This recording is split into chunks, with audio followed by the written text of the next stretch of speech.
Doctor Jameela அவரு பேசுனது ஏதாவது உங்களுக்கு கேட்டதா? ஏன்னா உங்களுக்கு எனக்கு எதுவுமே கேட்கல, அதுதான் இப்ப பிரச்சனை.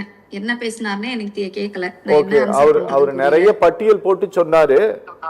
ஏன் நாங்கள் அடிமைன்னு சொல்றோம், ஏன் டெல்லி ஆளக்கூடாது அப்படின்னு சொல்றோங்கிறதுக்கு அவர் நிறைய காரணங்கள் எல்லாம் சொன்னாரு. நீங்க திரும்பவும் அவருக்கு ஏதாவது விளக்கம் சொல்றதுன்னா நீங்க விரிவா சொல்லுங்க.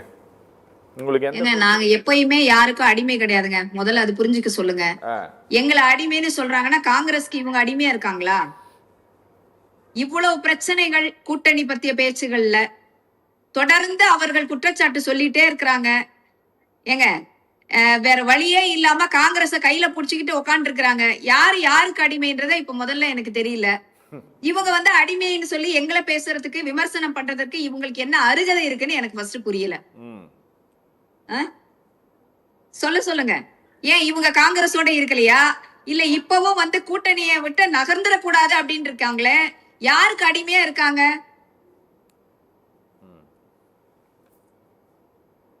கேக்குதுங்களா? கேக்குது மேடம். நான் இவங்க அடிமையா இருக்காங்க அப்படின்ட்டு நீங்க சொல்றீங்க இல்லையா?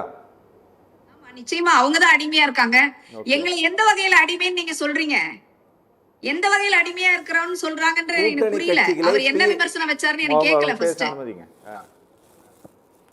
மேடம், இங்க நீங்க எந்த பங்கும் இல்லைன்னு நீங்கள் திரும்ப திரும்ப சொன்ன பிறகு அவங்க கேட்டுக்கிட்டு இருக்காங்க. அவங்க வெளிப்படையாக இன்னுமே கேட்கல, அவங்களுடைய ஸ்டேட் பிரசிடென்ட் கேட்கல, தேசிய அளவில் இருக்கக்கூடிய எந்த தலைவர்களும் இன்னும் சொல்லல எங்களுக்கு ஆட்சியில் பங்கு வேணும்ட்டு. அபிஷியலா காங்கிரஸ்ல இருந்து இன்னும் யாரும் கேட்கல. சரியா? ஒரு எம்பி லெவல்ல இருக்கக்கூடியவங்க கேட்கறாங்க. அது தேர்தலுக்கு பிறகு முடிவு செய்யலாம்னு சொல்றாங்க. இல்ல நான் சொல்லிடுறேன், இங்க பாருங்க. ஆனா இங்க போன பியூஷ் கோயலாக இருக்கட்டும், மரியாதைக்குரிய பிரதம மந்திரியாக இருக்கட்டும், இங்க இருக்கக்கூடிய மாநில தலைவராக இருக்கட்டும், அவர்கள் திரும்ப திரும்ப சொல்கிறார்கள் இங்கு என்டிஏ ஆட்சி, கூட்டணி ஆட்சி, நாங்க அமைச்சரவையில் 4 பேர் இடம் பெறுவோம்ட்டு. நீங்க இல்லைன்னு இருக்கிறீங்க. இவர்கள் திரும்ப திரும்ப பேசி கொண்டிருக்கிறார்கள். ஆனா இப்ப நீங்க கொஞ்சம் அமைதியாயிட்டீங்க, அதுக்கு ரெஸ்பான்ஸ் பண்ண வேண்டாம்னு சொல்லிட்டு. ஒருவேளை இதனாலதான் சொல்றாங்களோ? இல்ல சார், இப்ப என்டிஏ என்ற கூட்டணியில தானே நாங்களும் இருக்கிறோம். இருக்கமா இல்லையா? என்டிஏ கூட்டணியில நீங்க இல்ல. உங்களுக்கு நான் தெளிவுபடுத்துறேன், ஏடிஎம்கே கூட்டணியில தான் என்டிஏ இருக்குது. டாக்டர் ஜமீலா, நீங்க கொஞ்சம் புரிஞ்சுக்கங்க. அதிமுகவோடு தான் என்டிஏ கூட்டணி வைத்திருக்கிறதே தவிர என்டிஏ கூட்டணியில ஏடிஎம்கே கிடையாது. அந்த கூட்டணியோட நாங்க தொடர்பில் இல்லாம தனியா நிக்கிறோமா? உங்க கூட தான் அவங்க இருக்கிறாங்க. ஆமாங்க, இருக்கிறோம். அதனால என்டிஏ கூட்டணியில நாங்க இருக்கிறோம் நீங்க சொல்லாதீங்க சார். என்டிஏ கூட்டணியும் நாங்களும் ஒண்ணுதானே சார். இன்னைக்கு 2 பேரும் தானே சார் கூட்டணியில இருக்கிறோம். உங்களுக்கு நான் தான் கொஞ்சம் தெளிவுபடுத்தணும் போல தெரியுதுன்னு. அப்படி இல்ல, அதிமுகவோடு தான் அவர்கள் கூட்டணி வைத்திருக்கிறார்கள் உங்க தலைமையில. 2 பேர் கூட்டணியில் இருக்கிறோம். அனைத்து இந்திய அண்ணா திராவிட முன்னேற்ற கழகம் தான் தலைமை ஏற்கிறது. அதுலதான் என்ன டவுட் உங்களுக்கு? முதல் ரவுண்ட்லயே அதைத்தானே தெளிவுபடுத்தினேன். இல்ல, உங்களுக்கு நான் தான் இன்னும் கொஞ்சம் தெளிவுபடுத்தணும் போல தெரியுது மேம். ஏடிஎம்கேவோடு இன்னைக்கு எந்த கட்சி? ஏடிஎம்கே தனித்து இருக்கிறது, என்டிஏ கூட்டணி தனியா இருக்குதா? அப்படி எனக்கு கொஞ்சம் தெளிவுபடுத்துங்க. இப்ப என்டிஏ கூட்டணியில தினகரன், பாமக இருக்கிற, புரட்சி பாரதம் எல்லாம் என்டிஏ கூட்டணியில இருக்கிறாங்க, ஏடிஎம்கே தனியா இருக்கு, அப்படி அர்த்தமா? இருக்காங்க. ஆமா, என்டிஏ கூட்டணியில அவர்கள் எல்லாரும் இருக்கிறார்கள். அதுதான், அவங்க எல்லாம் உங்ககிட்ட இருந்தவங்க இன்னைக்கு எல்லாம் அந்த பக்கம் போயிருக்காங்க, அப்படிதானே? அந்த பக்கம் போயிருக்காங்களா? என்ன சார், ஒவ்வொரு கட்சியும் தனித்தன்மை வாய்ந்தது சார். ஒவ்வொரு கட்சியும் தனியானது. எல்லா கட்சியும் இணைந்து கூட்டணி அமைத்திருக்கிறோம், அவ்வளவுதான். டாக்டர் ஜமீலா, நீங்க இன்னும் கொஞ்சம் கூட கிளாரிபிகேஷனோட நீங்க சொன்னீங்கன்னா எங்களுக்கு கொஞ்சம் புரியும். என்ன உங்களுக்கு இன்னும் கிளாரிட்டி தேவைப்படுது? அவங்க எல்லாரும் உங்களோடு ஏடிஎம்கேவோடு கூட்டணியில் இருந்தவர்கள் மேடம், அவங்க எல்லாரும். அதனாலதான் நான் உங்ககிட்ட திரும்பவும் சொல்றேன், ஏடிஎம்கேவோடு தான் என்டிஏ இருக்கிறது. ஆமா, என்டிஏவோடு ஏடிஎம்கே இல்ல. நாங்க அதுல தெளிவா இருக்கிறோம். ஆமா, தலைமை தாங்குகிறது, நாங்க தான் தலைமை ஏற்கிறோம்.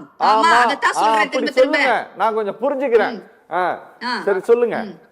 ஆனா அவங்க நாங்க கூட்டணியில இருப்போம்னு சொல்றாங்களே, 4 பேர் இருப்போம் சொல்றாங்களே, நீங்க ஒண்ணுமே பேச மாட்டேங்கிறீங்களே. 4 பேர் இருப்போமா? புரியல. இன்னைக்கு சொல்லிருக்காரு. நயினார் நாகேந்திரன் இன்னைக்கு சொல்லியிருக்காரு. எனக்கு சரியா இங்க புரியல. இருக்கிறதுல 20 எம்எல்ஏக்கள் உள்ள இருப்பாங்க, அதுல 4 பேர் மந்திரியாகவும் இருப்பார்கள் இன்னைக்கு பேசியிருக்காரு. இன்னைக்கு சார் இன்னைக்கு கூட தெளிவுபடுத்தி இருக்கிறாரு, திரு நயினார் நாகேந்திரன் தெளிவுபடுத்தி இருக்கிறாரு. நான் ஆட்சியில் பங்கு கேட்கவில்லை என்று சொல்லி இருக்கிறாரு. கேக்குறீங்களா? கேக்குது, எனக்கு நல்லா கேக்குதுன்னு சொல்லிருக்காரு. ஆட்சியில் பங்கு இல்லைன்னு அவர் சொல்லிருக்காரு. அது உங்களுக்கு தெரியலையா? ஆட்சியில் பங்கு இல்லைன்னு சொல்லிட்டாரா? சரி. பங்கு நாங்க கேட்கலன்னு சொல்லிருக்காரு. சரி சரி மேடம், நீங்க பேசுங்க. நீங்க கூடுதலா டிஎம்கே பத்தி நீங்க பேசலாம், நான் அனுமதிக்கிறேன். ஓகே, எனக்கு இந்த கனெக்டிவிட்டி இல்லாம என்ன எப்ப பார்த்தாலும் இப்படி பண்ணிடுறீங்க சார். மேடம் இல்ல, இது டெக்னிக்கல் எரருக்கு நாங்க என்ன பண்ண முடியும்? தயவு செஞ்சு நீங்க பொறுத்துக்கங்க. நீங்க வழக்கமா நீங்க நேரடியா வரவங்க, இந்த இந்த இந்த இதுக்காக நான் கொஞ்சம் வருத்தம் தெரிவிச்சுக்கிறேன். இந்த மாதிரி கட் ஆகிறதுக்காக உங்களை நிஜமாலும் உங்களை டைவர்ட் பண்ணுங்கிறதோ உங்களுக்கு கட் பண்ணுங்கிறதோ எங்களுக்கு நோக்கம் இல்லை. 3 பேருமே கட் ஆயிடுச்சு, அதனாலதான் நான் திரும்ப ரீகனெக்ட் பண்ண சொல்லியிருந்தேன். நான் வேணா மணிகண்டன் சார்ட்ட போயிருவா, அவர் உங்களுக்காக பேசிடுவாரு. இல்ல இல்ல இல்ல இல்ல, இப்ப நீங்க என்ன கேக்குறீங்கன்னா கூட்டணி பத்தி சொன்னீங்க, நான் அதுக்குதான் சரியான விளக்கத்தை நான் ஃபர்ஸ்டே சொல்லிட்டேன். நானு மறுபடி திமுக சும்மா விமர்சனம் பண்ணுவாங்க சார், அவங்களுக்கு வேற எதுவுமே கிடையாது. எதையாவது சொல்லணும்னா எங்க கூட்டணி பத்தி வந்துருவாங்க சார், கூட்டணியை தூக்கிட்டு வந்துருவாங்க. வேற எதை பத்தியும் சொல்ல முடியாது அவங்களால. ஏதாவது ஒரு காரணம் சொல்லுவாங்க, இல்லன்னா பிஜேபி அங்க அப்படி பண்ணிருச்சு, இது இங்க இப்படி பண்ணிச்சு. சார் பிஜேபி பண்றதுக்கு எங்களை ஏன் சார் குற்றம் சொல்லிட்டு இருக்கீங்க? அதிமுக பத்தி பேசுங்க சார், எங்க கிட்ட நாங்க என்ன பண்ணிருக்கோம்னு பேசுங்க. நாங்க ஆட்சி செய்யும் போது தமிழ்நாட்டு மக்களை என்ன பண்ணிருக்கோம்னு கேளுங்க. இங்க இருக்கக்கூடிய சிறுபான்மை மக்கள் என்ன பாதிப்படைந்திருக்கிறாருன்னு கேளுங்க. நீங்க அதை பத்தி தான் பேசணும். சரி, நல்லது மேடம். நாங்க அதனாலதான் இன்னைக்கு பிஜேபி கிட்ட கூப்பிடாம உங்களை மட்டுமே வச்சுக்கிட்டு நடத்துறோம், ஏடிஎம்கே டிஎம்கே மட்டும் வச்சு. சரியா?